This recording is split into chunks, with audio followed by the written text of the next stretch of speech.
আসসালামু আলাইকুম সম্মানিত ভিউয়ার্স, কেমন আছেন আপনারা? আবারও নতুন একটা শেডে বাচ্চা তুললাম, দেখতে পারতেছেন। আবার 1000 বাচ্চা তুললাম নতুন একটা শেডে, আপনারা দেখতে পারতেছেন বাচ্চাগুলো পুরো মোটামুটি আজকে একদিন হবে রানিং চলতেছে। দেখতে পারতেছেন একটা বাচ্চা আমাদের হাতে নিয়ে দেখায়। এই বাচ্চাটা ওজন আছে মিনিমাম 50 গ্রামের কাছাকাছি প্রতিটা বাচ্চাই। আবার বয়লা নিয়ে গেলাম 1000 বিশাল একটা বোর্ডিং আছে,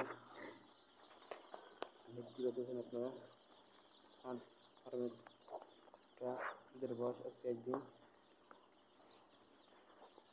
আমি একটা বাচ্চা ওজন করে নিয়ে আপনাদের দেখাই দিয়েছি, চলেন আপনারা। এই যে একটা বাচ্চা নিলাম,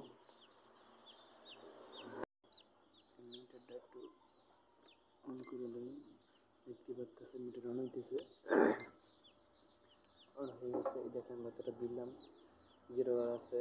তারপর বাচ্চাটার ওজন আছে প্রায় 62 গ্রাম। মাসাল্লাহ, সবাই দোয়া করবেন, মনে করি ভালো একটা বাজার পাই আর মনে সুস্থ সবল রাখতে পারি। সবাই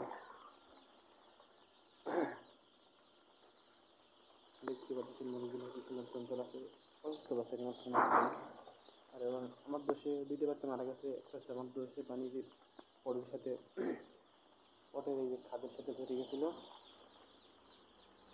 আর একটা বাচ্চা এমনি মারা গেছে, দুর্বল ছিল ইচ্ছা পাখাই, সেটাও মারা গেছে, ইচ্ছা পাখাই মারা গেছে। 2টা বাচ্চা মারা গেছে, দেখতে পাচ্ছেন আপনারা। সবাই দোয়া করবেন, মুরগি যেন সুস্থ সবল থাকে, ভালো থাকে। আসসালামু আলাইকুম।